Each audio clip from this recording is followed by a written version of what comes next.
buenos días a los radioescuchas que nos sintonizan en las frecuencias de Telemetro Radio, a quienes nos ven por streaming a través de Metcon Go, en RPC Televisión, en señal de televisión abierta y en las plataformas de Telemetro Cuarto Poder en YouTube. Bienvenidos a la emisión de hoy, lunes 10 de octubre del año 2022. Bien, en materia internacional, el conflicto entre Rusia y Ucrania se acrecienta. Durante el fin de semana y coincidiendo con el cumpleaños número 70 del presidente de la Federación Rusa, Vladimir Putin, el importantísimo estratégicamente puente entre Rusia y Crimea fue volado con un camión bomba. Y eso produjo, por supuesto, el malestar en las fuerzas rusas, sobre todo en el Kremlin, y la respuesta inmediata. La respuesta ha sido bombardear diferentes áreas de Ucrania con misiles, incluyendo la capital Kiev. Y según se ha sabido, estos bombardeos están estratégicamente lanzados contra la infraestructura energética de Ucrania. Recordemos que se viene pronto el invierno en Europa y entonces la estructura energética es fundamental desde el punto de vista estratégico. Esperemos pues a ver qué resultados tiene esto. Lo cierto es que mañana se reúne el grupo de los 7, el que antes era grupo de los 8 antes del 2014, que con motivo de la toma de Crimea por parte de Rusia, la anexión de Crimea, fue expulsada a Rusia del grupo de los 8, se convirtió así en el grupo de los 7, las 7 superpotencias, y va a expresarse dentro de esa reunión, que será por videoconferencia, el presidente de Ucrania, Volodymyr Zelensky. Muy bien, en Irán continúan las protestas contra el régimen moral religioso fundamentalista de los ayatolás. Protestas que se iniciaron a raíz del asesinato de una activista feminista y que ha ido increciendo. Durante el fin de semana incluso un grupo de hackers logró interrumpir la entrevista, el discurso que pronunciaba el líder, el ayatolá, el líder religioso, con un mensaje en contra, donde se pasaron los cánticos que han enarbolado las luchadoras feministas en esta gesta de lucha por las libertades civiles, por la igualdad, por romper con ese esquema moralista, fundamentalista que ha tratado de imponer el islamismo en Irán. Y malas noticias en Venezuela. Desafortunadamente, el desbordamiento de 5 quebradas en el estado de Arauca ha producido hasta el momento 22 muertes y 50 desaparecidos. 5 quebradas que se desbordaron, causaron estragos parecidos. Afortunadamente, en Tierras Altas y en Veraguas y en Los Santos no ha habido pérdidas de vidas humanas reportadas hasta ahora, pero parecidos por efectos de el mal clima, el mal tiempo, originado en la misma depresión tropical que después se convirtió en la tormenta y huracán Julia, que ha afectado también a nuestra región productiva en Tierras Altas, en el distrito de Tierras Altas, Atenógenes. Así que el presidente Maduro decretó 3 días de duelo nacional y están lo que equivale a SINAPROC, allá la defensa civil, creo que se llama, haciendo todo el rescate de las personas y tratando de ubicar a las 50 personas desaparecidas. Bueno, acá en Panamá también hubo afectaciones en el área de Tierras Altas, específicamente unas 250 personas resultaron afectadas. No hubo víctimas producto del coletazo que recibimos de esta tormenta tropical, Julia. Durante el fin de semana hubo mucha actividad. Es más, incluso el Ministerio de Educación de manera preventiva suspendió las clases a nivel nacional producto del paso de esta tormenta, pero bueno, ya hasta esta hora, hasta hace unos pocos minutos nos estaban informando que no había llovido en las últimas horas en esta región. Se está dando ayuda a las personas afectadas por el paso de la tormenta en este sector de Tierras Altas. Allá están las autoridades y bueno, ya van mejorando poco a poco las condiciones climáticas en el área más sensible, que es el área de Tierras Altas, que recibe, y por lo menos en los últimos años, ha recibido los impactos en esta época de diferentes huracanes y tormentas tropicales, Guido. Ciertamente.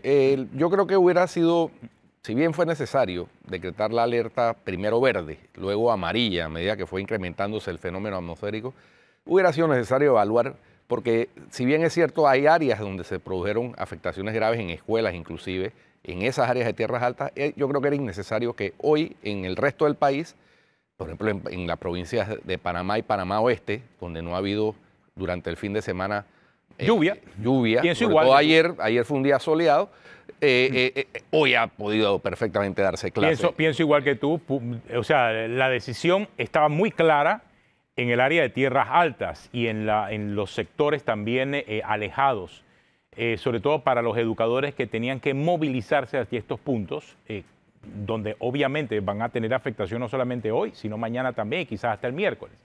El tema es que en el resto del país sí hay normalidad, entonces no entendemos cómo la decisión se tomó a nivel nacional, pero al final ya es lunes, la decisión se tomó, las clases se suspendieron, pero sí hay que evaluar muy claramente de aquí en adelante. Venimos de 2 años de pandemia, venimos de una protesta que tomaron un mes completo donde se perdieron muchas clases, así que cada día de clases que se pierde es un día menos que se le resta a la sabiduría de los muchachos. Entonces, yo creo que es clave analizar esto con mucho detenimiento, sobre todo a la hora de ordenar la suspensión de clases a nivel nacional. Ciertamente.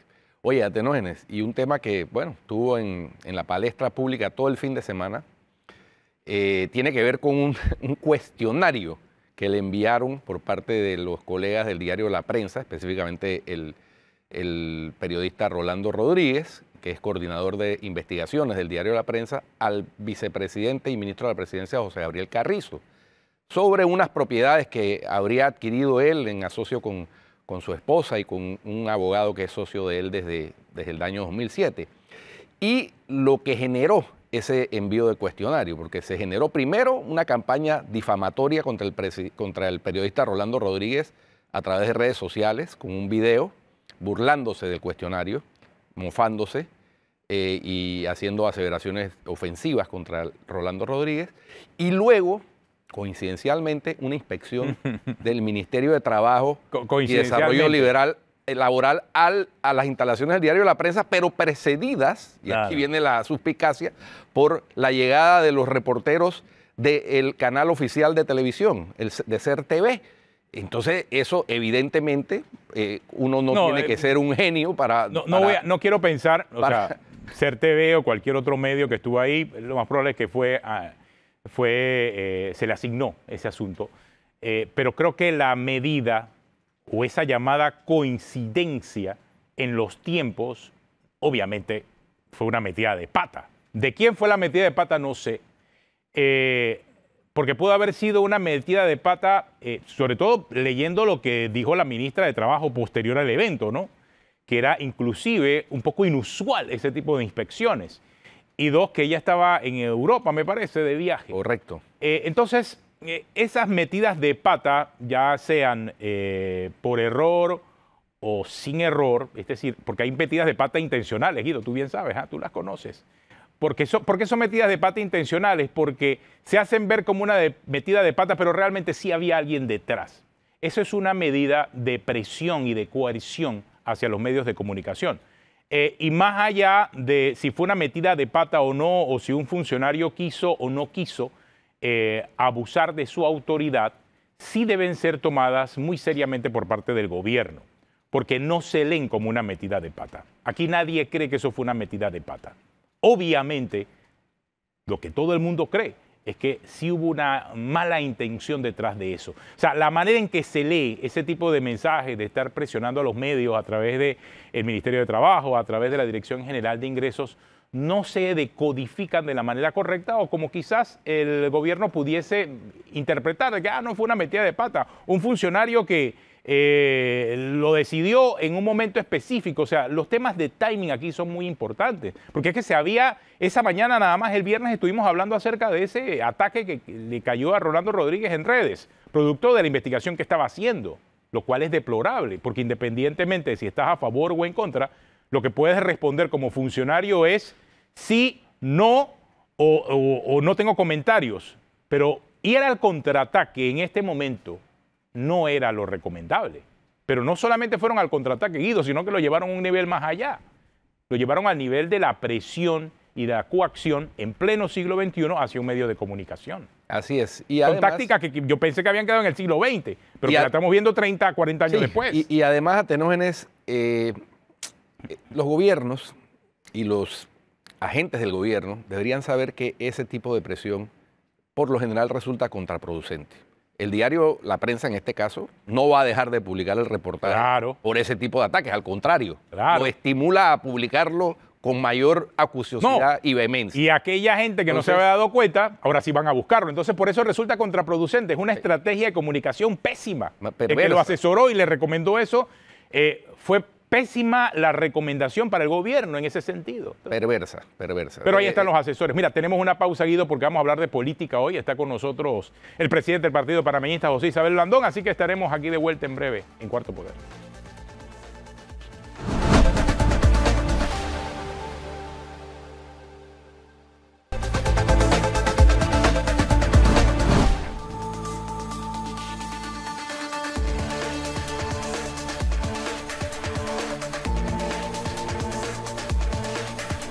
Seguimos aquí en Cuarto Poder, nos acompaña el presidente del Partido Panameñista, José Isabel Blandón. Hubo mucha actividad política este fin de semana. El Partido Revolucionario Democrático creo que llegó a como 50.000 inscritos, una cosa así, ¿verdad? Creo que fue el último número, me parece que vi, de parte de... Que han suministrado ellos mismos, ¿no? Sí, que está claro, porque digo, obviamente... Hay que esperar la confirmación oficial. El Tribunal Electoral después dará la cifra y se verá también reflejado en la estadística que mes a mes manda el Tribunal Electoral, pero parece que tienen una campaña muy fuerte de inscritos y de inscripción masiva este fin de semana. Señor Blandón, buenos días. ¿Cómo evalúa usted lo que está haciendo el PRD? Está inscribiendo gente. Buenos días. Es fácil inscribir en el gobierno, me parece, ¿no? Estando en el gobierno, yo entiendo que en una situación de mucha penuria económica como la que se está viviendo en Panamá en estos momentos, y estando en gobierno y utilizando todos los recursos del gobierno, es fácil inscribir, sin lugar a dudas. Pero al final esto de los inscritos no significa votos, y eso te lo digo desde la propia experiencia. El panameñismo tenía 350.000 inscritos para la pasada elección y sacamos 200.000 y pico de votos. Sí. Entonces, estando en gobierno, estando en gobierno. Entonces, el propio PRD ha vivido esa experiencia. También al PRD le ha pasado. Entonces eso es autoengañarse. Aquí la realidad es la de un país que está desilusionado, de un país en donde la gente está esperando todavía respuestas del gobierno en los temas de reactivación económica, en los temas sociales, donde la preocupación principal la semana pasada era si iban a suspender el expendio de los tanques de gas de 25 libras o no, por el no pago de parte del gobierno. Y estos señores todavía ayer estaban haciendo estas inscripciones y bailando y mandando videos ahí de fiesta, cuando la provincia chiricana estaba bajo el agua y la tormenta, con deslizamientos, inundaciones, y mucha gente teniendo que salir de sus hogares a estar en alojamientos temporales, mientras, reitero, el PRD en gobierno estaba celebrando y como que eso no fuera con ellos. Señor Blandón, quisiera una reacción suya con relación a un tema específico en donde los partidos políticos, que yo sepa, no se han pronunciado. Desde hace rato está sobre el tapete el tema de los incentivos fiscales a las actividades turísticas en el interior de la República. Como parte de una estrategia del gobierno para tratar de aplacar las protestas que se dieron en julio, o por lo menos en ese marco, el Consejo de Gabinete aprobó derogar las dos leyes de incentivos turísticos. La Asamblea, sin embargo, no acogió con beneplácito esa propuesta del Ejecutivo y en su lugar el diputado Melchor Herrera presentó un proyecto que ya fue aprobado en tercer debate y está para la sanción o veto presidencial, que sustituye las leyes, de paso deroga las dos leyes en uno de sus últimos artículos, pero sustituye dejando los beneficios intactos, blindados los beneficios que habían establecido las leyes estas. ¿Su opinión o la de su partido sobre ese particular? Bueno, el Partido Panameñista sí se ha pronunciado sobre el tema y estamos en desacuerdo con esos incentivos como han sido planteados. Yo creo que definitivamente promover la inversión en turismo es importante para el futuro inmediato del país, pero la forma en que está planteado tanto el proyecto original como el que acaba de ser aprobado en la Asamblea Nacional es totalmente injustificable el nivel de beneficio que se están dando para, en algunos casos, inversiones que ya están hechas y que ya no es que estamos promoviendo una nueva inversión, estamos ayudando a la sostenibilidad financiera de inversiones ya realizadas. Entonces yo creo que eso es totalmente injustificable. Oiga, vio que el Partido Panameñista va a recordar mañana el 11 de octubre. Efectivamente, mañana vamos a realizar un evento. Se va a recordar lo primero del PRD. Promovido por Un tiempo la pasado Escuela Superior del Panameñismo. Un tiempo pasado que no debe repetirse, ¿no? Creo que... Indudablemente que es así. Yo creo que es importante que se cuente la otra versión de la historia, ¿no? Porque por muchos años aquí ha aparecido como que los verdugos son los salvadores y las víctimas los culpables, cuando en realidad lo que hubo aquí fue un golpe militar que alteró el orden constitucional y que sumió a Panamá en una dictadura de 21 años, donde cuando vamos a ver los números concretos, la desigualdad social en nuestro país, la diferencia entre los más pobres y los más ricos, aumentó durante esos 21 años. Nosotros llegamos a 1989 con una población que casi la mitad era pobre, producto precisamente de la dictadura. Claro, pero han pasado 53 años de esa fecha.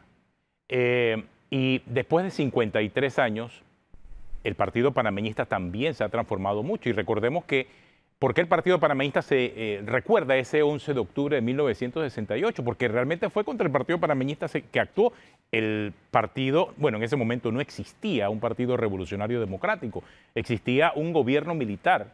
Existía un gobierno militar que le da un golpe de Estado al presidente del Partido Panameñista y presidente de la República en ese momento, el señor Arnulfo Arias. Esa es parte de la historia que quiere recordar el Partido Panameñista.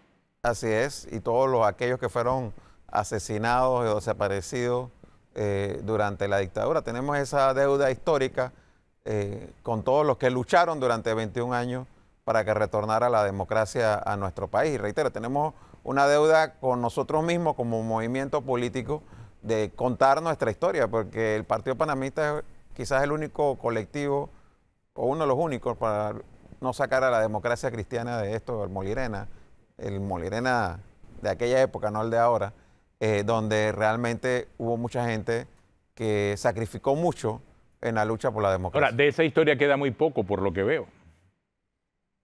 En el caso de algunos otros partidos sí, pero en el caso del panameño, mira, yo ayer estaba en Chepo, por ejemplo, y allá estábamos conversando con un señor que fue de los combatientes, de los que se alzaron en armas para defender el orden constitucional en aquella época. Eso es importante recordar todas esas gestas, porque luego del golpe del 11 de octubre, efectivamente, unos grupos de militantes, en esa época no era Partido Panameñista, ¿no? Eran seguidores del doctor Arnulfo Arias Madrid, que fue el presidente derrocado por tercera vez, además, porque también se recordaba el golpe anterior que le habían dado. Que fue un día como ayer, me parece. Sí, correcto. Entonces los seguidores del doctor Arnulfo Arias, un grupo de ellos, se fueron a la montaña a pelear contra los militares que habían dado el golpe. Y hubo enfrentamientos y hubo muertos. Así es. Nosotros recordamos, por ejemplo, en Huaca de Quije, una Dorita Moreno que fue violada y asesinada por los militares. Igualmente en las montañas, en Chiriquí, hubo varios que fueron asesinados durante aquellas luchas por la democracia de nuestro país. Es parte de nuestra historia que el PRD obviamente ha querido borrar. Oiga, pero que no aparece en los libros de historia para los estudiantes. Del PRD es lógico que quieran que se borre parte de esa historia, pero recordemos que también el Partido Panameñista, cuando fue gobierno, fue muy criticado porque no quiso recordar esas raíces. Quisieron inclusive crear una nueva corriente dentro del Partido Panameñista, que ya no era el original o el llamado arnulfismo, como lo conocíamos a principio de este siglo, sino que era el varelismo. O sea, hubo también una transformación interna dentro del Partido Panameñista, o me equivoco, por lo menos esa es la percepción. No, mira, dentro del panameñismo siempre ha estado ese, digamos, ese entusiasmo por recordar la historia del partido, pero ha sido algo más hacia lo interno. Y realmente nunca se había realizado algo con relación al 11 de octubre en sí. Ah, ve que no me equivoco. Sino ve que no me equivoco. En relación con otras fechas como el 10 de mayo, con relación al 2 de enero, que son fechas importantes en el calendario del país y del panameñismo. Y también recordando las luchas en Piedra Candela, las luchas en Huacajequije, pero no específicamente contando nuestra historia de lo que fue el 11 de octubre desde el punto de vista no de los golpistas, sino Claro. desde el punto de vista De los del golpeados. orden constitucional. Claro, que fue, el 11 de octubre es un punto de quiebre para el Partido Panameñista, pero el Partido Panameñista tuvo una historia antes del 11 de octubre de 1968, y una historia, por ejemplo, que lo vincula a una entidad como es la Caja de Seguro Social, que hoy en día está en medio de un debate muchas décadas después, y que se espera también que el Partido Panameñista tenga un pronunciamiento sobre esa entidad tan querida, obra de quien fue su principal caudillo, el doctor Arnulfo Arias Madrid, el licenciado Blandón, ¿no? Son esos temas Por que supuesto también que sí. hacen del Partido Panameñista el partido que es.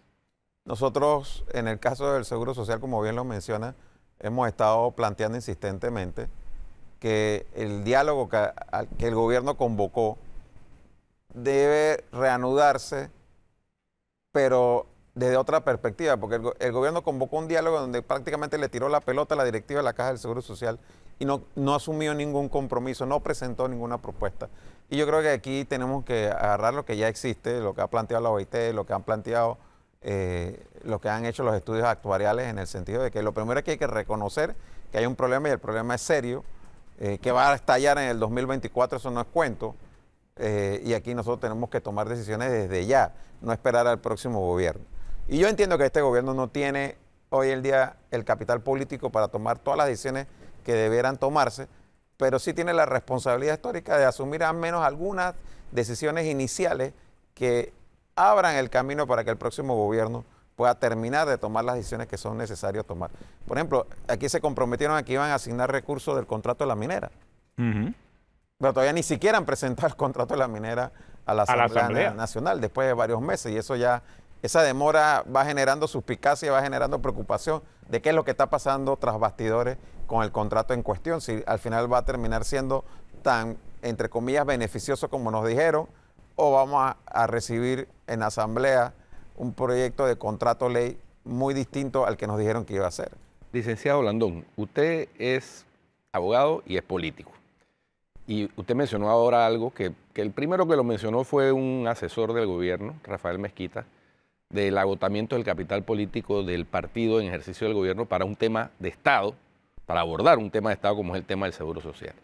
En una circunstancia como esa, no sería deseable que el gobierno convocara a un ejercicio de unidad nacional en torno al problema del Seguro Social, porque ese es un tema que no tiene bandería política, ese es un tema que va a afectar a toda la sociedad de alguna manera, y si el gobierno pues tiene su capital político agotado, pues lo lógico es convocar a las otras fuerzas, no solo políticas, sino económicas, sociales, etcétera, a cerrar filas para hacerle frente a ese problema. Se me antoja a mí pensar. Sí, pero es que precisamente eso fue el concepto inicial del diálogo por el Seguro Social que convocó este gobierno, al que asistimos todos los partidos políticos en un principio. Pero ¿qué pasa? El gobierno llega y dice, primero el presidente dice, no vamos a aceptar medidas paramétricas. Ok, yo puedo estar de acuerdo con eso en el sentido de que eso no puede ser lo primero que ponga sobre la mesa. Hay muchas cosas que habría que cambiar antes siquiera de sentarse a hablar de medidas paramétricas, por lo menos esa es mi opinión. Pero bueno, él dice, nada de medidas paramétricas. Y luego va el ministro de Economía a la mesa del diálogo y dice, y nada de aporte de parte del gobierno. Nosotros no vamos a aportar ningún real.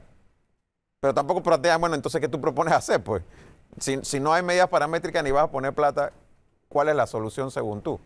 Y le dejas el problema a la Junta Directiva de la Caja del Seguro Social y el gobierno como si fuera un espectador más, cuando tiene representación en la Junta Directiva y al final, si la Caja del Seguro Social, el programa de invalidez, vejez y muerte, no puede en el 2024 cubrir las pensiones, eso no va a ser un problema de la Caja, va a ser un problema del país y de quien está en el gobierno en ese momento, porque eso va a generar una gran inestabilidad social, protestas, demás, como ya lo hemos visto en Grecia, en Nicaragua y en otros países cuando se han enfrentado a problemas similares. Y han pasado 4 semanas ya desde que llegó el informe de la Organización Internacional del Trabajo y todavía no se reanuda el diálogo de la Caja de Seguro Social. ¿Qué se está esperando? No sabemos, porque inicialmente se estaba esperando el informe, pero es que el informe ya llegó. La semana pasada tuvimos aquí a la presidenta de la Junta Directiva de la Caja de Seguro Social, preguntábamos lo mismo y pasa la semana, Guido, una semana más y todavía no arranca el diálogo por la Caja de Seguro Social. El gobierno estaba en modo de inscripción El gobierno estaba enfocado en inscribir.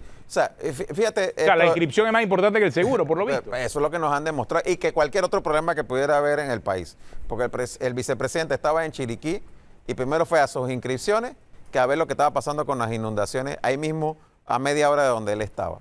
Pero además de eso, yo se lo comentaba de manera jocosa, pero seria, antes de empezar la entrevista. ¿Cuándo aquí tú has visto que desde el sábado eran tan previsores que anunciaban que no iba a haber clase el lunes? Aquí usualmente, yo tengo ya en la escuela, uno está el domingo, en las 8 de la noche, en los grupos de chat. Oye, ¿qué dijeron? ¿Va a haber clase o no va a haber clase mañana? ¿Qué está Acá dejando, no, desde el sábado en la tarde. No va a haber clase el lunes. Entrever? O sea, que el cierre de las escuelas fue producto de las inscripciones. Tiene más que ver con las inscripciones que con lo que estaba pasando, por supuesto que sí. Usaron escuelas para... Claro y venía la tormenta, entonces la tormenta perfecta para la excusa de suspender la clase. ¿Será eso? No creo. No, bueno, mira hoy, pues ahí está. Usted está dejando esa bomba caer ahí. Usted está dejando caer esa bomba. Aquí en toda la provincia de Panamá, ¿qué está pasando ahora mismo? No hay clase. Todo el mundo se pregunta por qué no hay clase y ni llovió aquí en la capital. En un día espectacular. Además. Sí, domingo y lunes. Y SINAPROC ya sacó de alerta verde. Sí. Entonces, ¿por qué no anunciaron ayer? Oye, ¿sabes qué? Sí va a haber clase. No. Nos quedamos sin clase, pues, porque no importa. A ellos no les importa. O sea, era el momento para reaccionar rápidamente. A mí me parece que eso hubiera sido lo responsable. Era lo responsable, yo digo lo mismo. Porque un día de clase perdido no se recupera nunca. Claro. Sí. E innecesariamente, porque puede ser que en las áreas donde hubo afectaciones sí haya escuelas. Sí, ok. Hoy en día SINAPROC ha dicho. Pero en todo el país. Estas provincias, Chiriquí, Bocas del Toro y la comarca Nove, que está en alerta amarilla. Ok, allá no das clase. Voy a alerta amarilla. Hay esta provincia que está alerta verde. Bueno, puede ser. Pero en la provincia de Panamá, que es donde más estudiantes hay, no hace sentido. No hay nada, ni alerta, no ni hace sentido, pero usted ya dejó caer la bomba. Usted ya dejó caer la bomba de que a lo mejor esto lo que tenía que ver era con las inscripciones del PRD. Pero bueno, viendo lo profundo de la política, estas inscripciones del fin de semana del PRD, obviamente, bueno, se dan a nivel nacional. Pero hay un bastión particular, que es el bastión de San Miguelito, que parece que el PRD se lo ha quitado a cambio democrático. Y eso es por la figura del movimiento del alcalde de San Miguelito, Carrasquilla, del CD al PRD. Y esto lo digo con conocimiento de causa en función de la data histórica del año 2019. Es en San Miguelito, casualmente, donde no gana el PRD, gana es el partido Cambio Democrático, liderado por Rómulo Rux. Rómulo Rux, que está en una, por lo menos, mesa informal, señor Blandón, junto a usted, para una posible alianza futura para el año 2024. ¿Todavía esa alianza está sobre la mesa o ya no hay alianza? O no? Porque es que no he visto ninguna otra reunión, así que actualíceme usted acerca de esa alianza. Mira, si hay o no hay alianza, ¿es posible o no es posible? ¿Cómo lo ve usted? Reuniones ha habido y habrán en los próximos meses. Y nosotros apostamos, el panameñismo apuesta a que haya alianza entre distintos partidos de oposición. Nosotros, por supuesto que no nos verán en una alianza con el PRD, ni tampoco nos verán en una alianza con RM. Pero su olfato político le dice que sí va a ser necesaria una alianza porque quiera ganar. Exacto. Yo no creo que aquí nadie solo gane una elección, ni siquiera el PRD. El PRD, si no hubiese sido por la alianza con el Morenera, en la elección pasada hubiese perdido. Claro. Entonces, visto eso, por supuesto que nosotros apostamos a que haya alianza. Pero es en septiembre del próximo año, cuando ya se hayan definido los candidatos presidenciales de cada partido, que se va a cerrar las alianzas que se hagan por parte de los distintos colectivos. Nosotros lo que estamos es conversando, porque de acuerdo al calendario electoral, en enero del próximo año tenemos que anunciar dónde vamos a hacer reservas, o sea, dónde no vamos a hacer primarias, porque estamos guardando el espacio para una alianza, ¿no? Que vamos a postular un diputado o un alcalde de otro partido, como parte del acuerdo de una alianza. Pero eso se deja como una previsión para que cuando lleguemos a conversar podamos decir, bueno, aquí tú querías la alcaldía tal, bueno, aquí no le hicimos la primaria, te podemos postular a alguien tuyo. Pero reitero, no va a ser hasta septiembre del otro año cuando se formalice cualquier alianza.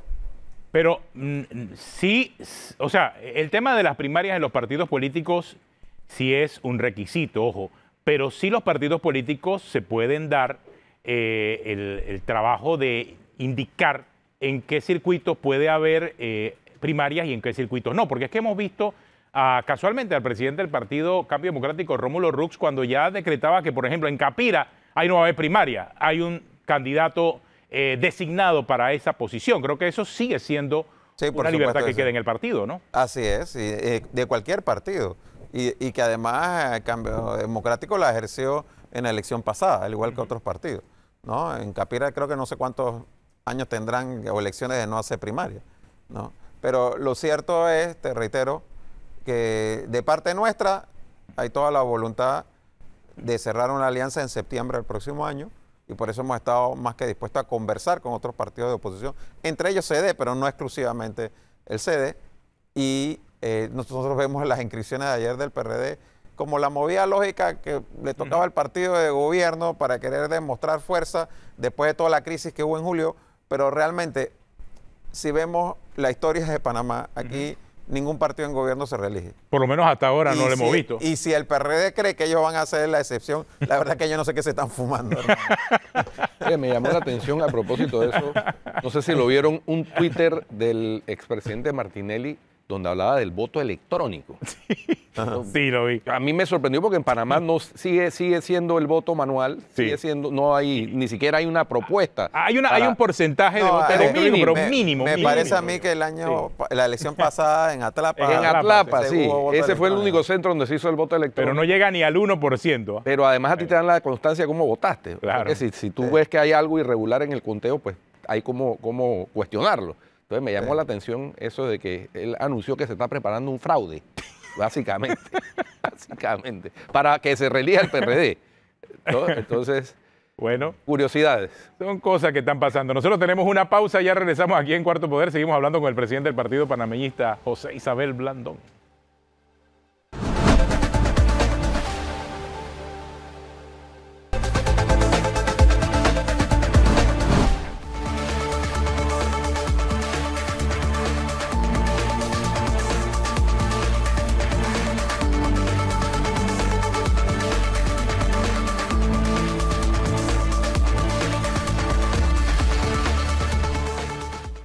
Ahí teníamos imágenes de la espléndida mañana en la provincia de Panamá, pero nuestros niños en clase, pues. Qué cosa. Oiga, señor Blandón, cuéntenos un poquito sobre el acto de mañana en memoria, pues, del golpe militar del 11 de octubre de 1968. ¿Quiénes van a ser los oradores invitados? ¿En qué va a consistir el acto? ¿Cuál va a ser la agenda? Para quienes quieran asistir tengan... Sí, el acto es abierto a cualquiera que quiera asistir y participar. Va a realizarse en la sede de la Fundación Arias Madrid, que está en el área de Balboa, corregimiento de Ancón, a la entrada de la calzada Amador, donde a partir de las 3 de la tarde vamos a tener una serie de actividades donde se tendrá el testimonio de personas que aún están vivas, que vivieron aquella noche del 11 de octubre de 1968 y los días subsiguientes, donde van a contar su versión de la historia, donde vamos a recordar a todos los asesinados y desaparecidos durante la dictadura de 21 años que azotó nuestro país. Y tendremos algunos oradores como Alcides Vázquez, actualmente director de la Escuela Superior del Panameñismo, y quienes habla como presidente del Partido Panameñista. La expresidenta Mireya Moscoso, viuda de Arnulfo Arias y quien estaba con Arnulfo Arias el día del golpe, ¿estará presente en el acto?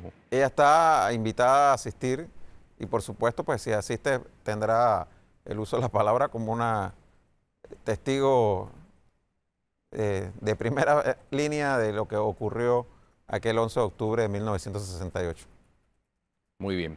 En otro tema, yo quisiera preguntarle, porque como hay la conversación, ha habido las conversaciones previas entre partidos de oposición, particularmente con Cambio Democrático que encabeza Rómulo Rux, se ha visto por parte de las fuerzas de RM, del partido RM, un intento que cualquier observador desprevenido podría interpretar como un intento de tomarse Cambio Democrático por parte de RM para llevarse ese partido a una alianza con RM.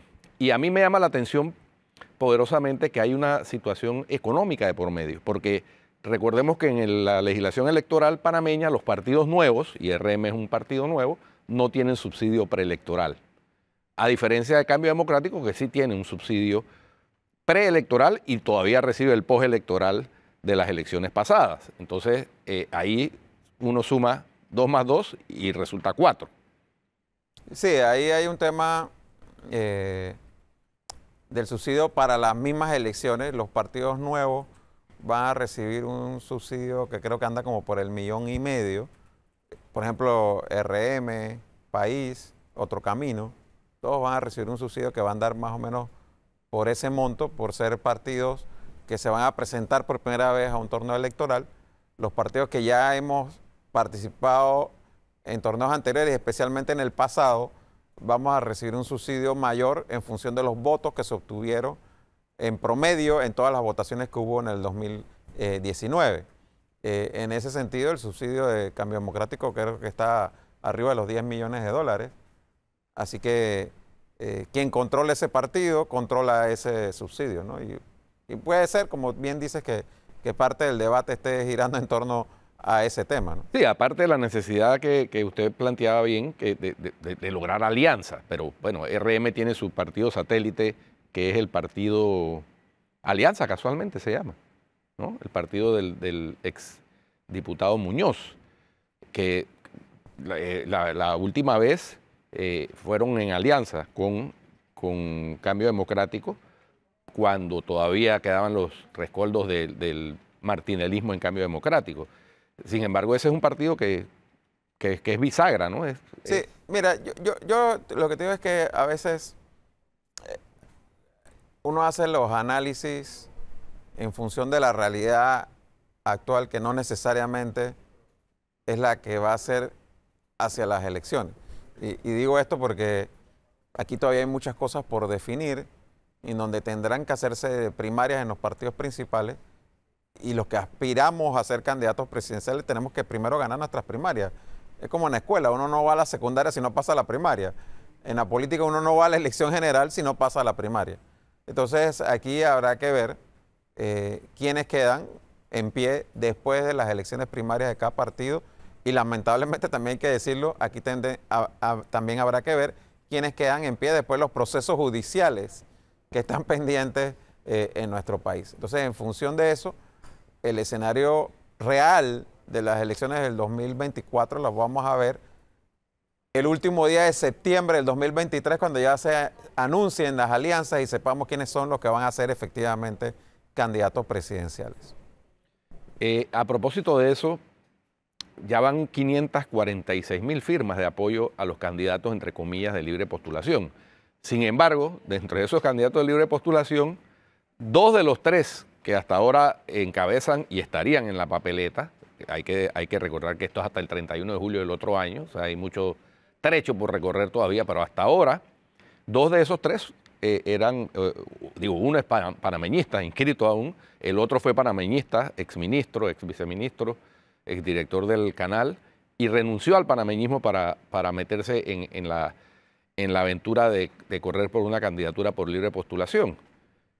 Y se ha sabido que el 65% de quienes están apoyando con esas firmas a esas candidaturas de libre postulación pertenecen a partidos políticos, están afiliados a partidos políticos. Su opinión con respecto a eso. Lo primero que debo decirte es que, en mi opinión, las candidaturas por la libre postulación a la presidencia en esta elección que viene van a ser marginales, en el sentido de que no van a tener la importancia en votos que tuvieron en la elección pasada, donde sacaron más del 20% de los votos en su conjunto.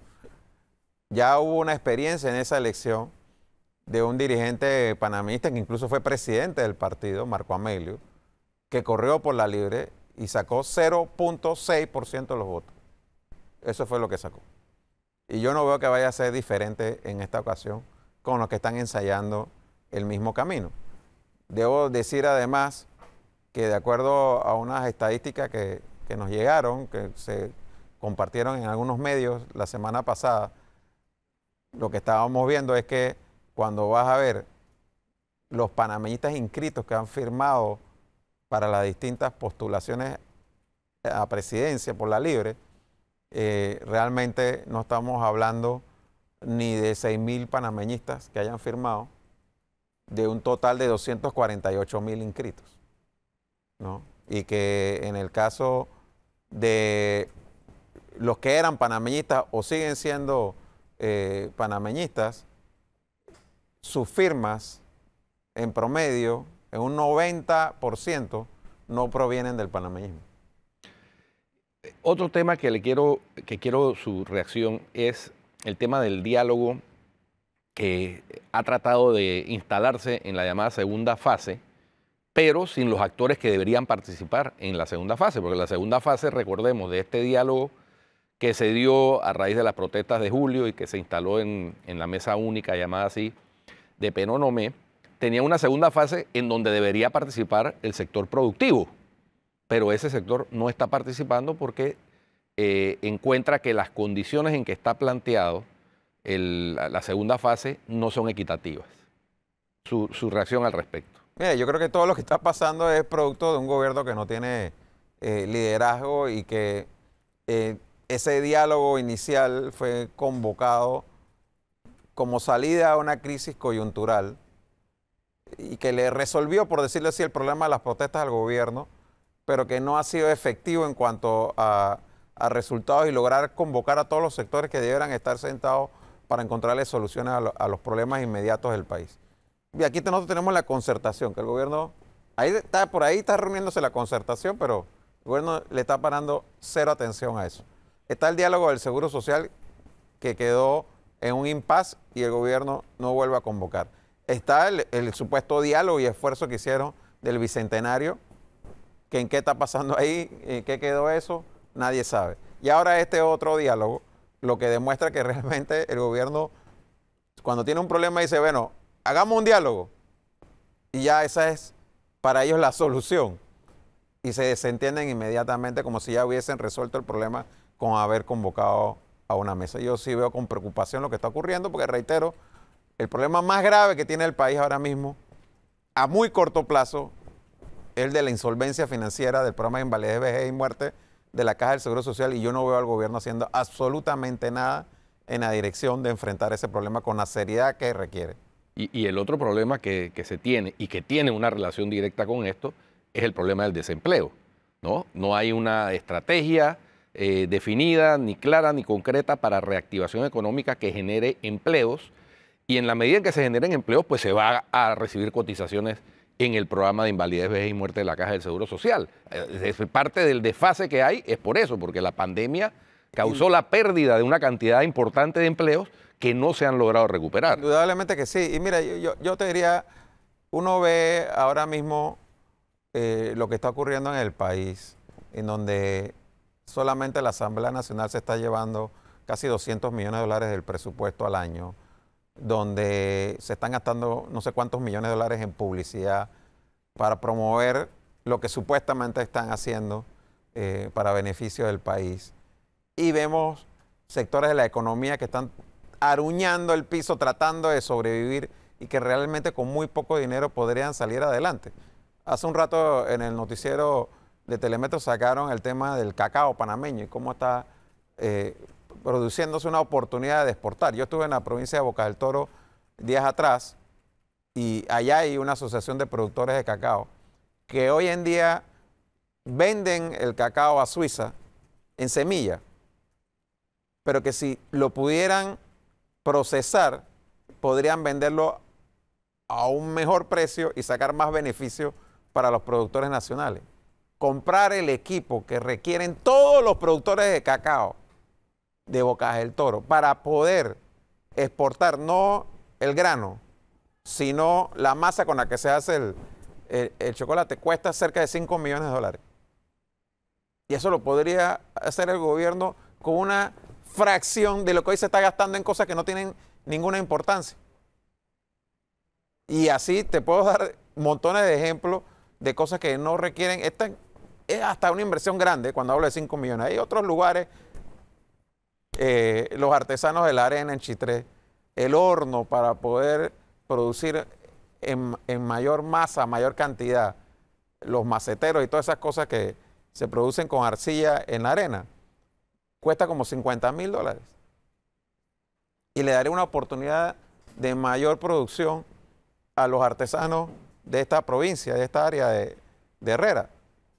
Pero de nuevo, ¿dónde está la ANPYME? ¿Dónde está el gobierno? Nada, están viendo es cómo se gastan plata en contratos, cómo suben la planilla, cómo se va en gastos superfluos, en cómo promueven para ver si se logran reelegir, logrando la hazaña que ningún otro partido ha logrado hacer. Y en contraste con estas cifras que nos deja conocer el señor José Isabel Blandón, el diputado oficialista Javier Sucre, promotor del proyecto de ley que permite a los servidores públicos escoger el mejor salario aunque no presten el servicio, también está promoviendo una bonificación que ha llamado el 13º mes de los jubilados, que costaría $68 millones al año, al ya de por sí en crisis programa del IBM de la Caja del Seguro Social. Entonces ahí hay unas contradicciones, pero tremendas, ¿no?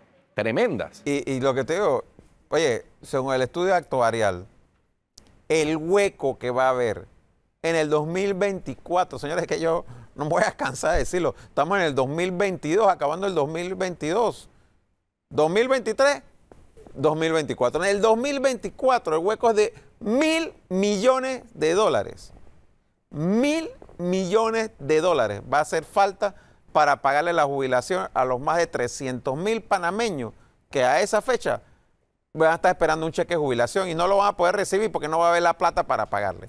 $1.000 millones.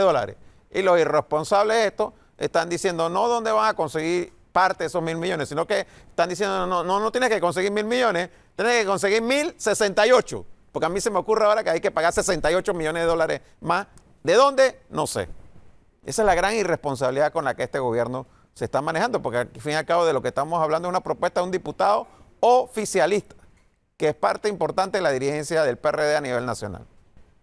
Hay la expectativa sobre qué va a pasar tanto con la ley del mejor salario, que varios juristas incluso le han enviado cartas al presidente indicándole por qué debe ser objetada, vetada, por inexequible, evidentemente lo es. Y esta otra iniciativa del mismo diputado, que yo decía el otro día que parece que necesita urgentemente una sesión en privado con el ministro de Economía y Finanzas, a ver si le explica un poquito del tamaño del hueco fiscal que tiene el Estado panameño y la Caja del Seguro Social en particular, el IBM, porque parece no tener conciencia de eso. Indudablemente, pero te reitero que pareciera que no hubiese conciencia en todo el gobierno con relación a la difícil situación que se está viviendo en el país. Nuevamente, en medio de esta crisis, el gobierno gastando plata en cuñas de televisión, en cuñas de radio, en vallas para venderse, pensando en su reelección y no pensando en que esos dineros podrían ayudar a generar empleos que son necesarios en todo el país. Aquí hay una situación realmente grave que se está viviendo. Aquí el gobierno se llena la boca de que la economía está creciendo, pero nosotros tenemos que tener claro que en el 2019 no había una mina operando. En el 2022 hay una mina operando. Y esa mina representa cerca del 2% del PIB del país hoy en día. Entonces, cuando tú hablas de que la economía está creciendo en 5 o 6%, estás hablando, cuando lo comparas con el 2019, con una realidad que no es comparable, reitero, en el 2019 no había mina, ahora sí hay mina. Entonces, esa situación lo que te está diciendo es que los otros sectores que sí existían en el 2019 están mucho más golpeados hoy de lo que estaban hace 3 años y que no han logrado levantarse, como es el caso del sector turismo. Entonces aquí el gobierno tiene que asumir su responsabilidad y que empezar a tomar medidas ahora, que quedan menos de 2 años para terminar su gobierno, para por lo menos salir con la cara un poco lavada y no en el nivel de impopularidad que hoy en día tiene. Muy bien. Se nos acabó el tiempo. Muchas gracias al licenciado José Blandón, presidente del Partido Panameñista. Ya saben, los que quieran acudir mañana a las 3 de la tarde a la Fundación Arias Madrid en el corregimiento de Ancón, en la entrada de la Calzada Amador, a recordar en un acto conmemorativo el golpe de Estado del 11 de octubre de 1968. Si usted sigue en Telemetro Radio y en Oye TV, siga con el brunch y en RPC Televisión NCIS New Orleans. Hasta mañana.